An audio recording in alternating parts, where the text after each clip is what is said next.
وجہ سے میں نے مجلس تبدیل کر دی ہے، کیونکہ وہ اگر میں خلاصہ پیش کروں گا تو بچوں کے کام کی نہیں ہے، کیونکہ یہ شروع سے نہیں آ رہے تھے۔ اور میں جہاں بھی مجلس پڑھتا ہوں، اگر مجھے 2 بچے بھی نظر آ جائیں، مجھے پھر کوئی اور نظر نہیں آتا۔ بڑوں سے میں کہتا ہوں آپ لوگ جہاں جا رہے ہو وہاں جا رہے ہو، جنت جا رہے ہو تو جنت جا رہے ہو، جہنم جا رہے ہو تو جہنم جا رہے ہو۔ میں آپ لوگوں کا راستہ نہیں بدل سکتا، ان کا میں بدل سکتا ہوں۔ اول تو یہ معصوم ہیں، جنت ہی جا رہے ہیں، لیکن ان سے امیدیں ہیں، یہ جو نوجوان ہیں، بچے ہیں، تو اس لیے شاید مختصر ہی پڑھوں تاکہ بچے بور نہ ہوں۔ شاید اس لیے کہہ رہا ہوں یہ غور سے سنیں گے تو زیادہ پڑھوں گا۔ قرآن میں آپ لوگوں سے بہت زیادہ کہا گیا ہے والدین کا عزت کرو، احترام کرو، ٹھیک۔ قضا ربک اللہ تعبدوا الا ایہ، اس کا مطلب یہ ہے کہ آپ کو دنیا میں کوئی اور نظر آنا ہی نہیں چاہیے، صرف خدا۔ منع کر دیا ہر چیز کو، کوئی ہے ہی نہیں، کچھ بھی نہیں ہے۔ جب کہا کچھ بھی نہیں ہے، اس کے بعد آپ سے کہتے ہیں تمہارے والدین ہیں، وبالوالدین احسانا۔ بھائی خدایا ابھی تو کہہ رہے تھے کہ میرے علاوہ کچھ بھی نہیں ہے، صرف میں، میرا حتمی فیصلہ ہے۔ کہا نہیں، لیکن والدین ہیں۔ آپ لوگوں سے کہا گیا ہے والدین کا احترام کرو، آپ سے کہا گیا والدین سے احسان کرو۔ یہ ان سے کہا گیا ہے، یہ ان بچوں سے کہا گیا ہے، ان بچوں سے نہیں کہا گیا۔ یہ بچے والدین سے پیار کرتے ہیں، یہ ہم سے کہا گیا ہے جن کے والدین ہیں۔ یہ کیونکہ آپ انہیں پیار دے رہے ہیں، آپ ان کو توجہ دے رہے ہیں، تو یہ آپ کا احترام بھی کرتے ہیں۔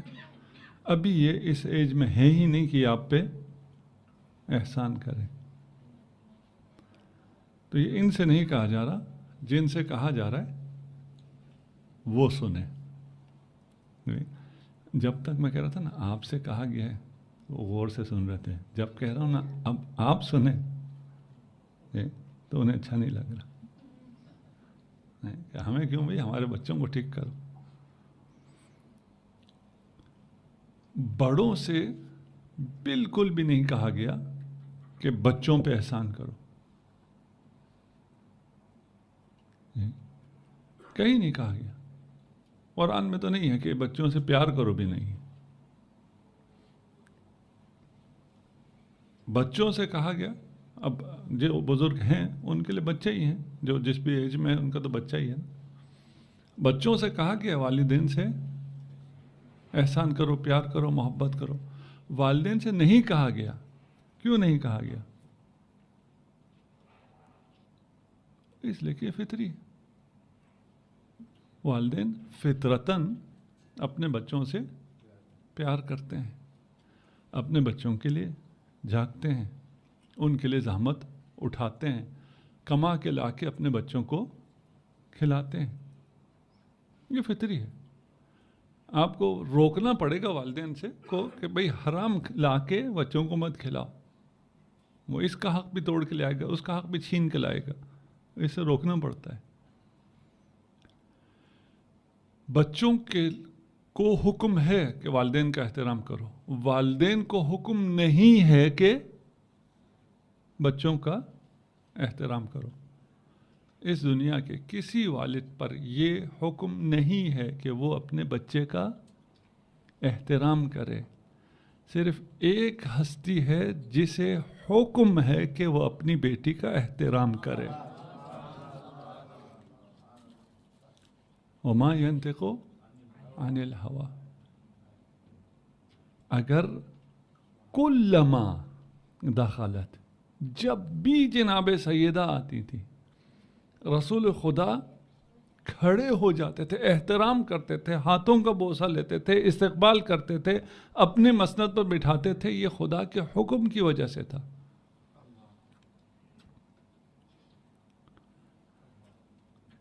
اور رسول خدا نے اپنی بیٹی کا ایسا احترام کیا ہے جیسا کسی نے کسی کا نہ کیا ہے نہ کر سکتا ہے۔ آپ اپنی بیٹی کا احترام کر کے کیا کر لیں گے؟ آپ کھڑے ہو جائیں گے کہ رسول خدا کھڑے ہوا کرتے تھے، میں بھی رسول خدا کی سنت پہ عمل کرتے ہوئے کھڑا ہو جاؤں گا۔ آپ کا کھڑا ہونا کہاں، رسول کا کھڑا ہونا کہاں؟ آپ کے کھڑے ہونے سے کوئی احترام ہوتا؟ ابھی مولانا حضرات تشریف لائے، میں کھڑا ہوا، کیا حیثیت ہے، کیا احترام؟ لیکن اگر رسول کھڑے ہو جائیں اس کا مطلب یہ ہے کہ ساری کائنات احترام میں کھڑی ہو گئی۔ ایسا احترام کسی نے کسی کا نہیں کیا۔ سٹوری ٹائم بچوں کے لیے۔ ایک آدمی تھا اور یہاں بچی تو کوئی نہیں ہے، بچی نہیں آئی کوئی؟ اچھا، آپ کی بہن کی طرح کی ایک بچی تھی، وہ مریض ہو گئی، ٹھیک نہیں ہوتی تھی، دبئی لے گئے، انڈیا چلے گئے، آپ لوگ یہیں جاتے ہیں، یو کے بھی لے گئے، وہ بچی ٹھیک نہیں ہوئی، ڈاکٹروں نے بھی جواب دے دیا کہ یہ اب قابل علاج نہیں ہے۔ اس شخص کو کہیں فاطمیہ میں، مہدیہ میں آ گئے، ان کو مجلس سنی ہوگی، اس کو خیال آیا کہ رسول خدا اپنی بیٹی سے بہت پیار کرتے تھے، میں رسول خدا کو ان کی بیٹی کا واسطہ دیتا ہوں۔ اس نے نیت کی، یا رسول اللہ آپ اپنی بیٹی سے بہت پیار کرتے ہیں، میں بھی آپ کی طرح اپنی بیٹی سے بہت پیار کرتا ہوں، جتنا آپ کو اپنی بیٹی سے پیار تھا اتنا مجھے اپنی بیٹی سے پیار ہے، اگر آپ میری بیٹی کو شفا دے دیں تو میں شیعہ ہو جاؤں گا۔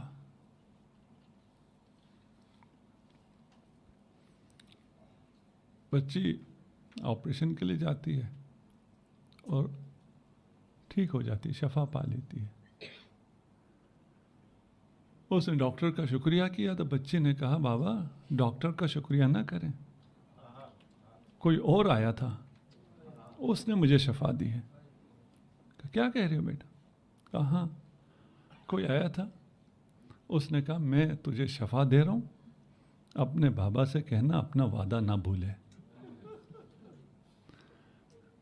لیکن ایک میسج اور دے دو، یہ جملہ اس نے غلط کہا ہے کہ جتنا آپ اپنی بیٹی سے محبت کرتے ہیں اتنا میں اپنی بیٹی سے محبت کرتا ہوں۔ تمہیں اندازہ ہی نہیں ہے کہ میں اپنی بیٹی سے کتنی محبت کرتا ہوں۔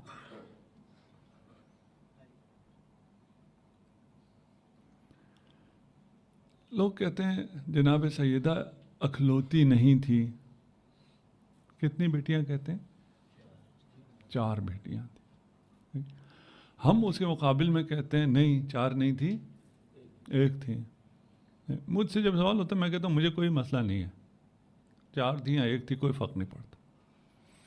تم 4 جناب سیدہ کی فضیلت چھپانے کے لیے، کم کرنے کے لیے کہتے ہو۔ جناب سیدہ کی فضیلت یہ تھوڑی تھی کہ وہ جناب ختمی مرتبت کی بیٹی تھی، یہ ان کی فضیلت تھوڑی تھی، بیٹی ہونا فضیلت نہیں تھی۔ اگر بیٹی ہونا فضیلت ہوتی تو باقی 3 کی بھی کوئی فضائل نقل ہوتے، تو بیٹیاں تو وہ بھی تھیں آپ کے بقول۔ اور اگر 4 ہوں، ہمارے نزدیک نہیں کہہ رہا ہوں، ان کے نزدیک کہہ رہا ہوں، 4 ہوں اور صرف 1 کے فضائل نقل ہوئے ہوں تو یہ ثابت ہوتا ہے یہ فضائل جو رسول خدا نے جناب سیدہ کے بیان کیے ہیں، یہ احترام جو ختم مرتبت کیا کرتے تھے، یہ بیٹی ہونے کی وجہ سے نہیں، حجت خدا ہونے کی وجہ سے۔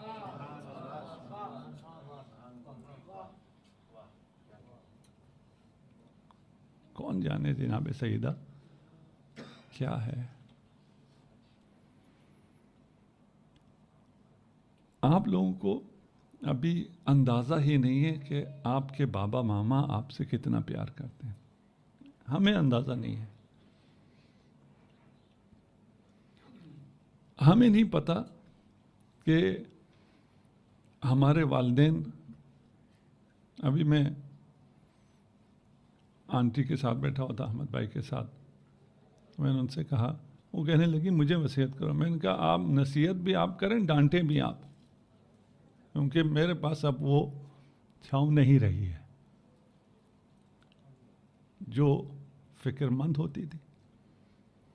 ہم جب سفر پہ نکلتے تھے تو مجھے نہیں یاد، ایک دو دفعہ ہوا ہے کہ میرا جہاز لینڈ کیا ہو، سگنل آئے ہوں اور میں نے پہلے والد کو فون کیا ہو، ان کا فون پہلے آ جاتا تھا.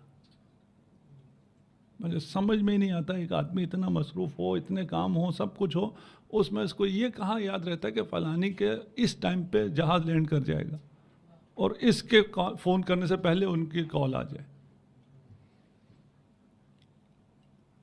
اب تو موبائل دیکھتے رہتے ہیں، کوئی کال کر لے میں پہنچ گیا ہوں دارالسلام، 1 گھنٹے 2 گھنٹے 4 گھنٹے کوئی پوچھتا ہی نہیں ہے. والدین بہت بڑی نعمت ہے بچوں کے لیے.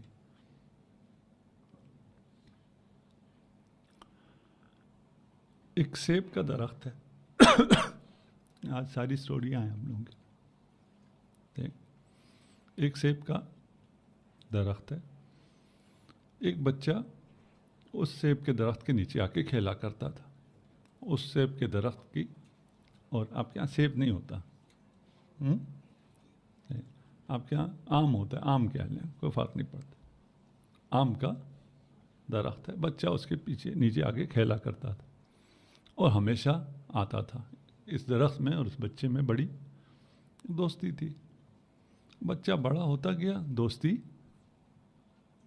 کم ہوتی چلی گئی. ایک دن بڑے دنوں بعد یہ بچہ آیا، درخت کے نیچے پریشان بیٹھا. درخت نے پوچھا کیا ہوا؟ کہا بڑا ہو گیا ہوں، شادی کرنی ہے. تو یہاں جوانوں کا درد شادی ہے، ہمیں کل پوڈ کاسٹ سے اندازہ ہوا ہے. کہا شادی کرنی ہے، پیسے کوئی نہیں. درخت نے کہا مسئلہ کیا ہے؟ پھل لگے ہوئے نا، یہ آم لگے ہوئے، انہیں اتارو، جاؤ بازار میں جا کے بیچو، پیسے آئیں گے، شادی کرو.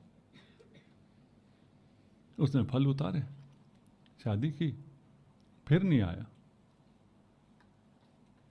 کچھ دنوں بعد پھر آ گیا، پھر پریشان ہے. ہاں بھائی شادی ہو گئی تھی، تمہارا تو خیال تھا شادی ہوگی تو سارے غم ختم ہو جائیں گے،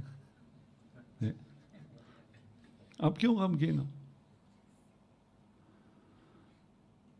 کہا شادی تو ہو گئی، اب بیوی کی ڈیمانڈ بھی ہے، گھر بھی نہیں ہے. انہوں نے کہا اس میں پریشان ہونے لگے، کیا بات ہے، میری شاخیں کاٹو، اتنی میری شاخیں ہیں کہ اس سے تمہارا گھر بن جائے گا. انہوں نے کہا بات تو صحیح ہے. اس نے شاخیں کاٹی اور جا کے گھر بنا لیا. آپ کے یہاں لکڑی کے گھر ہوتے ہیں، رہنے لگا. اور یہ جو اتنا دوست ہے اس کا بچپن میں، اس کے ساتھ صبح شام آتا تھا، کھیلتا تھا. اب کبھی کبھار ایک دن پھر آیا، سر جھکائے بیٹھا تھا. اب کیا ہوا بھائی، گھر بھی بن گیا، شادی بھی ہو گئی. کہا بیوی کہہ رہی ہے گھمانے لے جاؤ کہیں. میرے پاس پیسے ہی نہیں ہے، میں اس کو کیسے گھمانے لے جاؤں؟ بھائی اس میں کیا مسئلہ ہے، میرا تنا کاٹو، کشتی بناؤ، لے جاؤ. کہا آئیڈیا تو اچھا ہے. تنا کاٹا، کشتی بنائے، گھوم پھر کے آیا. پھر آیا ایک دن اور درخت کے پاس بیٹھ گیا. اس نے کہا، وہ کٹے ہوئے تنے پہ بیٹھ گیا، اب اس درخت سے بھی کوئی مدد نہیں ہو سکتی، یہ ساری پریشانیاں. اس نے کہا کیا ہوا، اب کیا ہوا؟ کہا بہت پریشانیاں ہیں. کہا تو پریشانیاں ہوں تو کیا ہوا؟ مجھے سناؤ، میں سنوں گا، مجھ سے شیئر کرو۔ یہ درخت پتہ ہے کون ہے؟ درخت کون تھا؟ درخت بابا ہے، ٹھیک؟ وہ بچہ جو ہے وہ آپ لوگ ہیں۔ آپ لوگ بچپنے میں بابا کے ساتھ ہوتے ہیں، ہمیشہ آگے پیچھے ہوتے ہیں۔ جیسے جیسے بڑے ہوتے ہیں ویسے ویسے بابا کو زیادہ چاہیے ہوتا ہے آپ نظر آئیں، آپ کو چاہیے ہوتا ہے آپ کے دوست نظر آئیں، آپ کا موبائل آئے، آپ کا پتہ نہیں کیا کیا ہو۔ بابا اپنی ساری کمائی، اپنی صحت، اپنی زندگی، سب کچھ آپ کے اوپر قربان کر دیتے ہیں اور خوشی خوشی کرتے ہیں۔ آپ کو اس کے جواب میں کیا کرنا ہے؟ آپ کو ایسا کرنا ہے کہ آپ کے بابا کو سکون ملے، انہیں آسائش ملے۔ وہ کب ملے گا؟ جن کے بابا نہیں ہیں، جیسے میرے بابا نہیں ہیں، ان کو میں ابھی کیا کر سکتا ہوں؟ جب تک تھے تب تک تو نہیں کیا، ابھی بھی اگر ہوش آ جائے مجھے۔ حدیث ہے، اگر دو لوگ ہیں، ایک جو والدین کی زندگی میں بہت خدمت کرتے ہیں اور والدین اس سے بہت خوش ہیں، ایک ہے جس کو والدین نے عاق کر دیا ہے، وہ خدمت نہیں کرتا تھا۔ موت کے بعد یہ جسے زندگی میں عاق کیا وہ پچھتا جاتا ہے، وہ والدین کی خدمت کرتا ہے، ان کے ایصال ثواب کے لیے مجالس کراتا ہے، ایام فاطمیہ کراتا ہے، درود پڑھتا ہے، پتہ نہیں، اور فاتحہ پڑھتا رہتا ہے، نیکی کے کام کرتا ہے۔ دوسرا جو بہت خدمت گزار تھا، والدین جانے کے بعد بھول جاتا ہے، کچھ بھی نہیں کرتا۔ روایت میں ہے کہ یہ الٹا ہو جائے گا، یہ عاق ہو جائے گا، وہ فرما بردار ہو جائے گا۔ جانتے کیوں؟ اس لیے کہ والدین کو اس دنیا سے جانے کے بعد آپ کی زیادہ ضرورت ہوتی ہے۔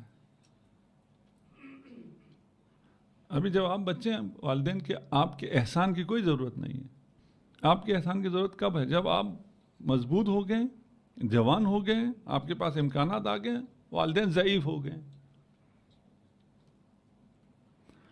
اور جو ضعیف والدین ہوتے ہیں، جیسے آپ لوگ چھوٹی سی بات پہ بھی رونا شروع کر دیتے ہیں، جب والدین بزرگ ہو جاتے ہیں تو وہ بہت چھوٹی چھوٹی باتوں پہ وہ بھی رونا شروع کرتے ہیں، صرف آواز سے، آنسو سے نہیں روتے،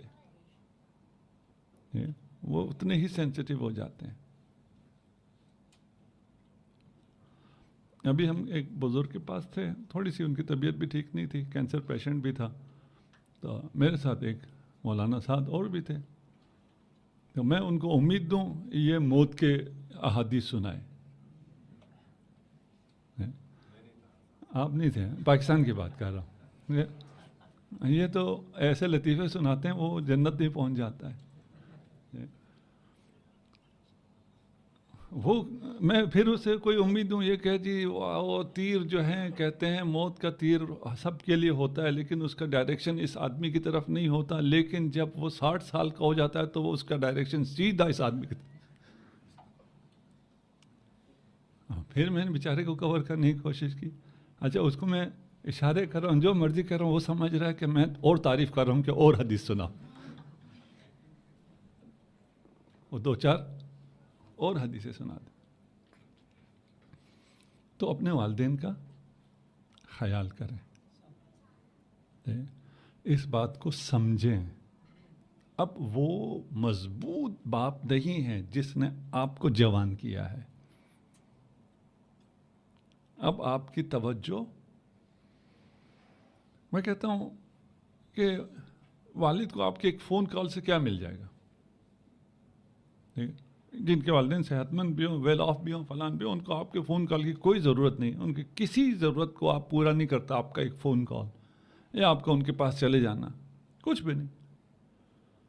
اس کے باوجود انہیں کیوں آپ کی فون کال چاہیے ہوتی ہے؟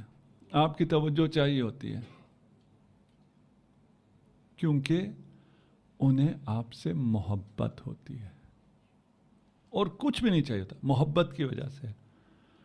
جب ایک باپ جس کو آپ سے حیوانی محبت ہے وہ آپ کے رابطے کا منتظر رہتا ہے، تو وہ امام جس کو آپ سے ربانی محبت ہے، آپ کے کال کا، آپ کے ارتباط کا کتنا منتظر ہوگا؟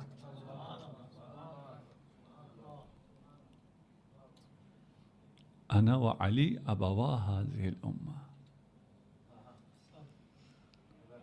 امام زمانہ عجل اللہ فرجہ الشریف، صلوات پڑھ دیں محمد علیہ۔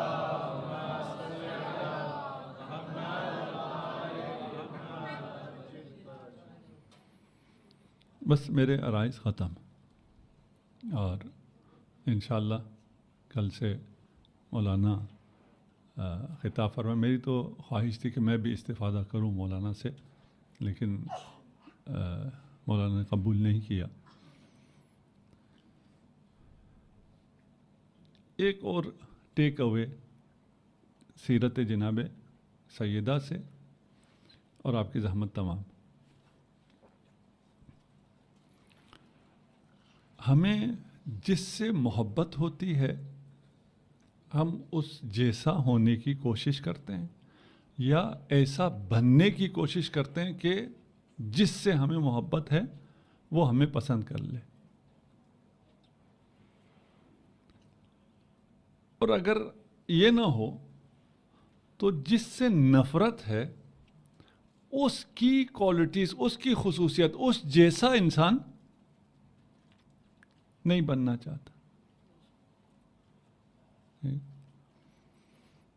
میں ایک جگہ سے آ رہا تھا، تو راستے میں ہم ایک جگہ اترے، ایک شاپ تھی، وہاں کافی لوگ سرو کر رہے تھے۔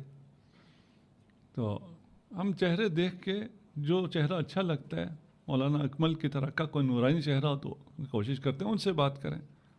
کوئی دوسرا ایسے چہرے والا ہو جو ہمیں پسند نہیں ہے، جس کا چہرہ کسی ایسے سے وہ ہو، تو اس سے ہم بچنے کی کوشش کرتے ہیں۔ تو میں جس سے بچنے کی کوشش کروں وہ بھاگ بھاگ کے آ جائے، وہ مجھے پوچھے جی کیا چاہیے آپ کو، میں اس سے ہٹ کے دوسرے سے کہوں، وہ سن کے اٹھا کے وہ لے آئے۔ اس کو کیا ہو گیا، یہ اتنا کیوں مجھے سرو کر رہا ہے، میں اس سے بھاگ رہا ہوں، یہ بھاگ بھاگ کے میرے پاس آ رہا ہے۔ یہ بھی اس وقت کی بات ہے جب ہماری کوئی ویڈیوز بھی سوشل میڈیا پہ نہیں تھی کہ یہ گمان ہو کہ ہم بہت پاپولر ہو گئے، یہ میرا فین ہوگا۔ فین وین بھی کوئی نہیں تو وہ چیز لے کے دکان میں شیشے لگے ہوتے ہیں نا، جب شیشے میں اپنی داڑھی پہ نظر پڑی تو ان کا اچھا یہ مجھے اپنوں میں سے سمجھا ہے مولانا کی داڑھی کی طرح کا، ہماری داڑھی طرح۔ دیکھیں دشمن کی صفت سے ہمیں دشمن سے زیادہ دشمن کی اس صفت سے نفرت ہو جاتی ہے، اور جو دشمن زہرا کی صفت ہو وہ ہمارے نزدیک بھی آئے، یہ ممکن نہیں ہے۔ جو قاتل سیدہ کے رذائل ہوں وہ ہمارے نزدیک بھی آئے، ہمارے کردار کا حصہ بنے، یہ ممکن نہیں ہے۔ اس کے رذائل میں سے بارز ترین رذائل کیا تھے؟ وہ خواتین پہ سخت تھا، کرخت تھا، ظلم کرتا تھا۔ ہم میں یہ صفت نہیں ہونی چاہیے، ہمیں اپنے گھر والوں کے ساتھ محبت سے پیش آنا چاہیے۔ آپ کے گھر میں آپ کی بیوی ایک عام خاتون نہیں ہے، وہ کنیز سیدہ ہے، اس کا احترام ہے۔ اگر نام فاطمہ ہے یا جناب سیدہ کے القابات میں سے ہے پھر تو بات اور الگ ہے، نہیں تو وصف تو یہ ہے کہ وہ کنیز فاطمہ ہے۔ وصیت ہے، میں نہیں پڑھوں گا، جو رسول خدا نے جناب سیدہ کو وصیت کی ہے. خواتین اور مردوں میں ایک فرق ہے ابھی، کیونکہ مرد یہاں ہیں، خواتین شاید آن لائن سنیں تو ان تک بھی بات چلی جائے. آپ نے دیکھا ہوگا کہ مرد ہے، اس نے اپنی خواتین کو سب کچھ لا کے دے دیا، گاڑی بھی الگ سے دے دی، گھر بھی دیا، کپڑے بھی دیے، زیور بھی دیا، سب کچھ دیا، پھر بھی وہ راضی نہیں ہے. آپ کہتے ہیں میں نے سب کچھ دے دیا پھر بھی یہ راضی نہیں ہے. خاتون شوہر کا خیال رکھتی ہے، محبت کرتی ہے، آپ کے لیے رومانٹک میسیجز بھیجتی ہے، کینڈل جلاتی ہے. آپ کہتے ہیں میری بیوی اچھی نہیں ہے.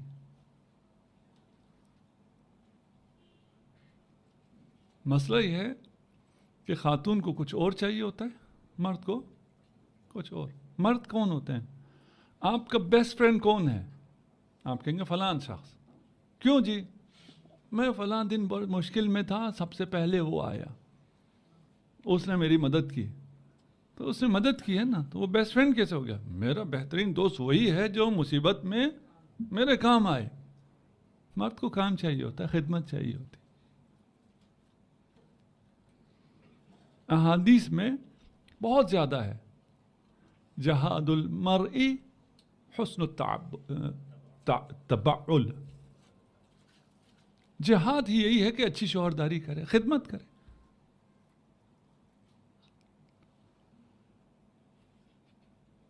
اچھی عورت مردوں کی نگاہ میں کون ہے؟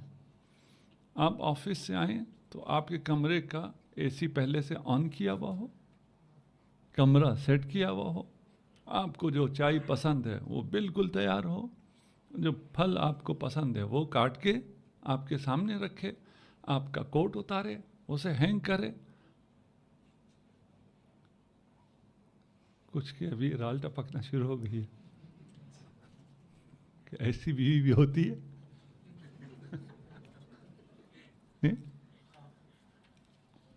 مرد کو خدمت چاہیے. وہ جو میسیجز کرتی ہے، کینڈل جلاتی ہے، مرد کو کوئی نہیں چاہیے ہوتا. وہ پیار محبت کی باتیں کر رہی ہوتی ہے، آپ موبائل اٹھا کے یوں شروع کر دیتے ہیں. سن تو رہا ہوں تمہاری بات ہے، ایسا نہیں چاہیے. آپ کو یہ باتیں نہیں چاہیے. خاتون کو باتیں چاہیے. خاتون کو یہ چاہیے کہ آپ اسے سنیں.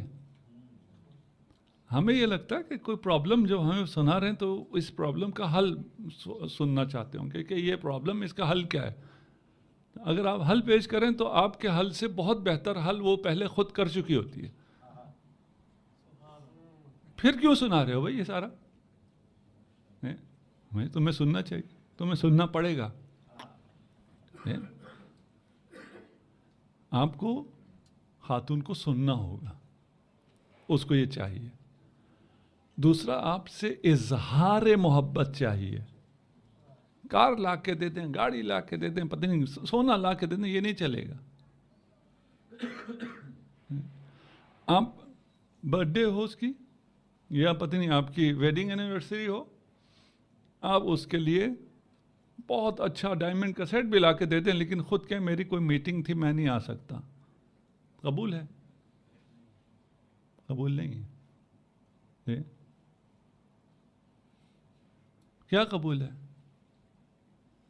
موبائل میں ریمائنڈر پہلے سے لگا رکھیں اور جا کے گھر کہیں، بے شک ایک کلی پھول کی کوئی لے جائیں کہ مجھے یاد تھا آج تمہاری برتھ ڈے ہے، تمہاری خاطر سب چھوڑ کے آیا ہوں. ٹھیک ہے نا؟ اور میں گیا تو تھا یہ خریدنے وہ خریدنے، میں تو دودھ کی نہریں بہانا چاہتا تھا لیکن نہیں ہو سکا. خوش، ڈائمنڈ سے اچھا ہے. اب مسئلہ یہ، ہم مردوں کو یہ باتیں پسند نہیں. ہم سمجھتے ہیں بس میں نے اتنے قیمتی گفٹ دے تو دیا، ختم ہو گئی نا بات. اسی لیے حدیث میں ہے کہ اگر کوئی مرد اپنی زوجہ سے کہے میں تم سے محبت کرتا ہوں، وہ اس بات کو بھول سکتی ہی نہیں ہے. اسے یہی چاہیے نا، جو اسے چاہیے وہ اسے مل جائے تو کیسے بھولے گی. اور دوسری حدیث میں یہ کہ اگر مرد ایک لقمہ اپنی زوجہ کی طرف بڑھائے، یعنی کہ آپ پتہ نہیں کیا لے کے آ رہے ہیں، کتنا ہیرا کتنا ڈائمنڈ، نہیں، وہ کھانا جو اس نے خود بنایا ہے، اس میں بھی آپ نے کوئی زحمت نہیں کی ہے، اس کا ایک لقمہ توڑ کے اس کی طرف بڑھانا ہے کہ میں کھلاتا ہوں تمہیں. اب ہمیں نہیں پتہ یہاں کے ماحول میں یہ کتنا معیوب ہے، کتنا مشرقی یا سب کانٹیننٹ والا ہے. ہمارے ہاں تو معیوب ہے. ٹھیک ہے، تو چھوڑیں ان باتوں کو. اور اسی طرح خاتون کے لیے جتنے احادیث ہیں وہ سب خدمت کے لیے ہیں کہ وہ مرد کی خدمت کرے. ہم اگر ان ایام فاطمیہ میں یہ فیصلہ کر لیں کہ ہم نے اپنے گھروں کو حسینیہ کو فاطمی نہیں، اپنے گھروں کو فاطمی بنانا ہے. اپنے گھر میں پیار، محبت، سکون. آپ اچھی نسل کی تربیت کر سکتے ہی نہیں ہیں جب تک آپ اپنے گھر والی کا احترام نہ کریں، اسے پیار محبت نہ دیں. خیرکم لی اہلی لأہلہ.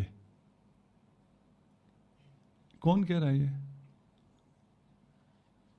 رسول خدا، جس کے لیے اس بات پہ عمل کرنا ہم سب سے زیادہ مشکل تھا.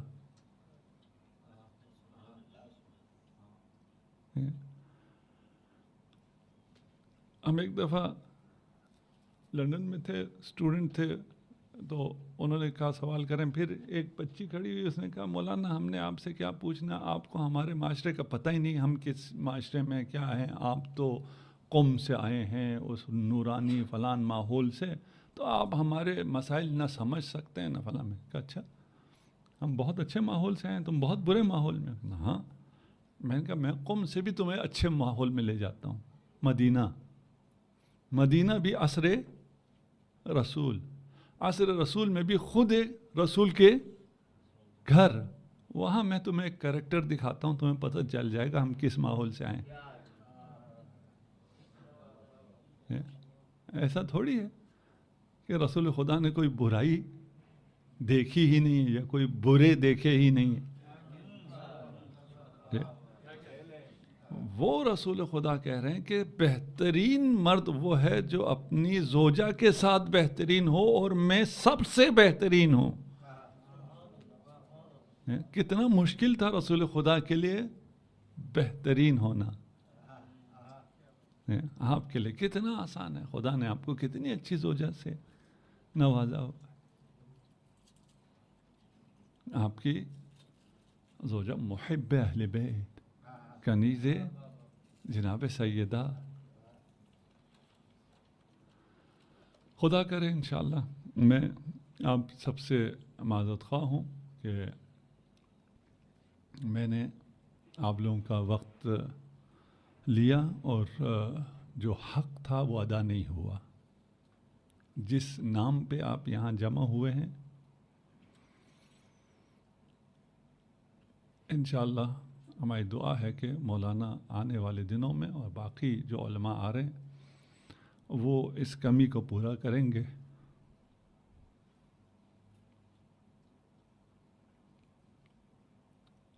کوشش میں پوری کرتا ہوں، لیکن اپنی بے وضاحتی کی وجہ سے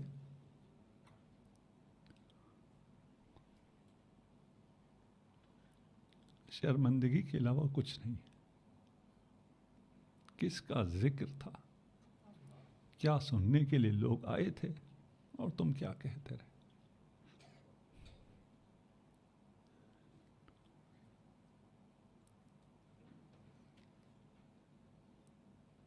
کتنا بڑا غم ہے. اور یہ پہاڑ جیسے غم کن پر ٹوٹے ہیں؟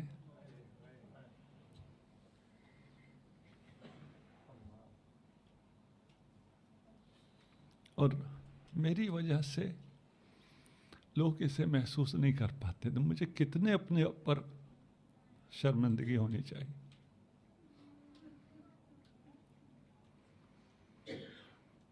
وہ جسے کبھی سورج نے نہ دیکھا ہو اسے دربار جانا پڑے، جس کے آنے پر خاتم الانبیاء کھڑے ہو جاتے ہوں، وہ دربار میں آئی ہے، کھڑی رہی ہے، صحابہ بیٹھے رہے۔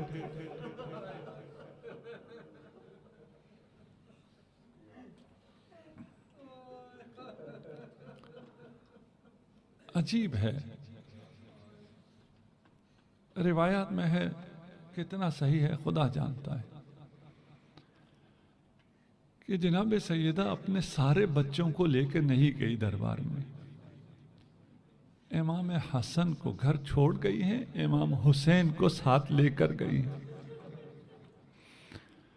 اس لیے کہ مسلمانوں کو پتا تھا کہ یہ شہزادہ جب بھی مسجد میں وارد ہوتا تھا رسول ممبر چھوڑ دیتے تھے۔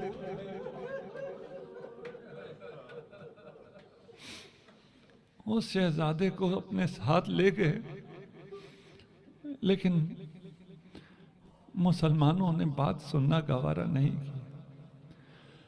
جناب ام کلثوم کو گھر چھوڑ گئے ہیں اور حضرت زینب کو ساتھ لے کر چلی۔ شاید جناب زینب کو درس دینا تھا دربار میں خطبہ کیسے دیا جاتا۔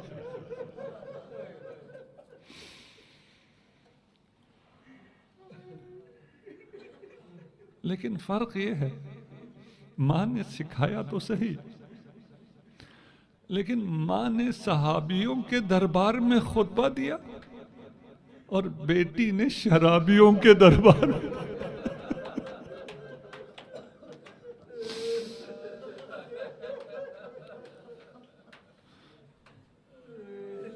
ماں چند قدم چل کے دربار میں آئی تھی،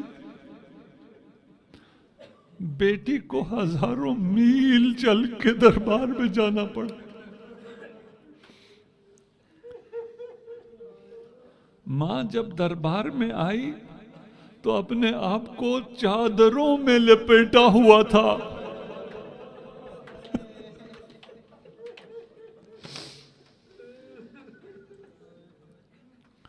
اجرکم علی اللہ۔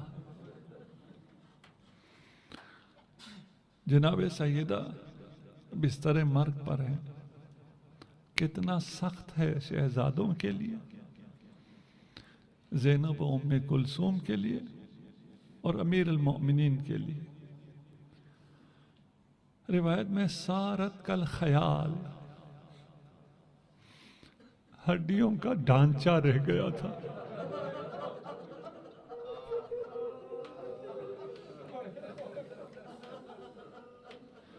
اس دربار میں جو 3 گھنٹے کھڑی رہی، 18 سال کے سن میں تمام بال سفید ہو گئے۔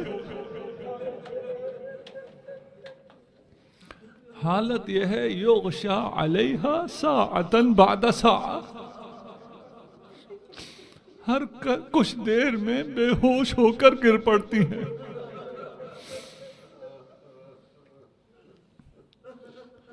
ایک دن امیر المؤمنین جب داخل ہوئے، دیکھا زہرا بستر پہ نہیں ہے، بچوں کو تیار کر رہی ہے، حسین کے سر میں کنگھی کر رہی ہیں۔ جب شہزادوں نے بھی دیکھا کہ ماں کو صحت مل رہی ہے، بھاگ کر نانا کے قبر پہ گئے کہ خدا کا شکر ادا کریں، خدایا تیرا شکر ہماری دعائیں قبول ہو گئی، ماں ٹھیک ہو رہی ہے۔ جب واپس تشریف لائے تو دیکھا ماں سو رہی ہے۔ اسما سے کہا، اسما یہ ہماری ماں کے سونے کا وقت نہیں تھا، اسما نے بھی کہہ دیا ان امتکم لیست نائمہ قد فارقت الدنیا، ماں سو نہیں رہی، ماں چل بسی ہے۔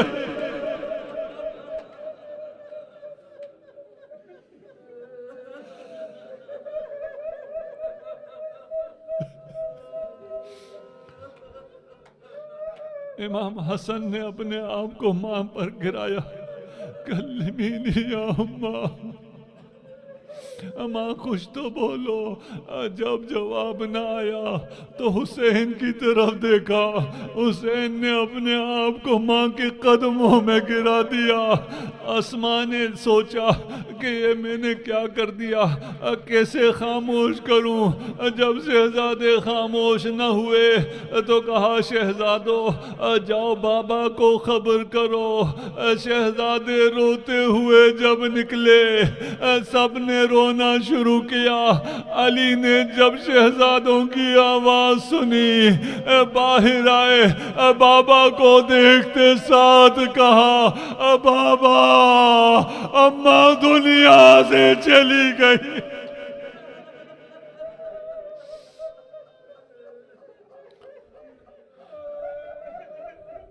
جب علی نے یہ خبر سنی، وہ خیبر شکن جسے پوری زندگی میں کوئی نہیں گرا سکا تھا، فوقع علی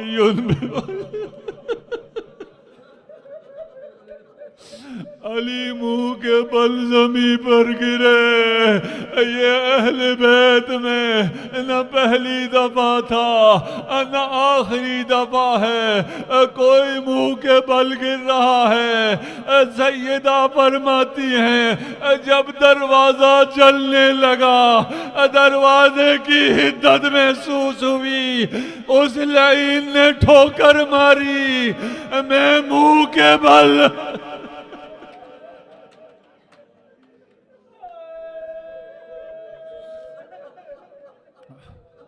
اجرکم علی اللہ۔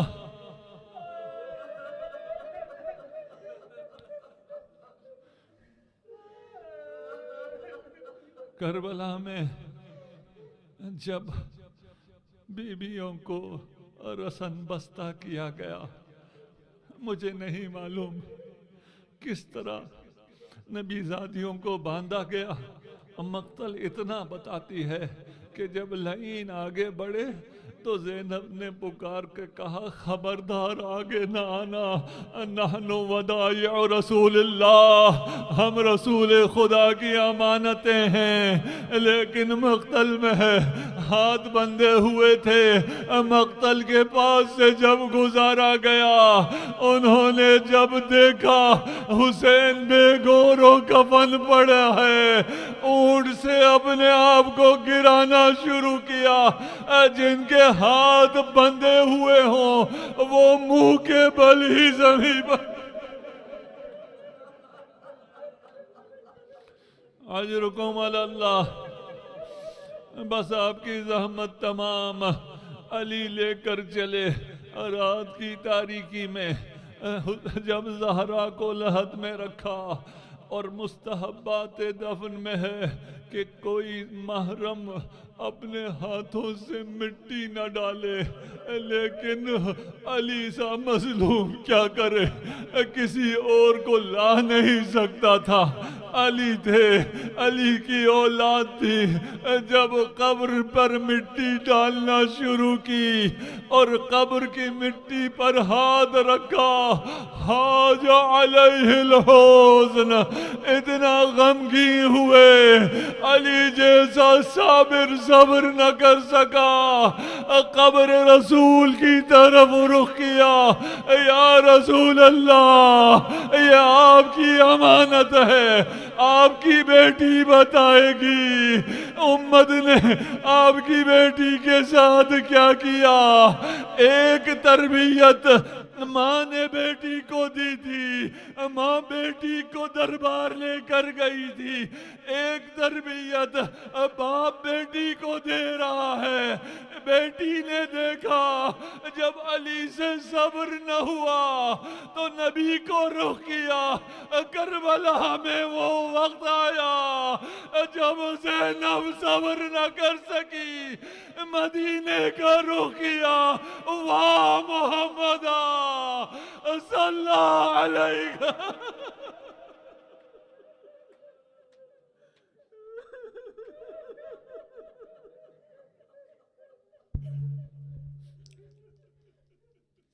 کیا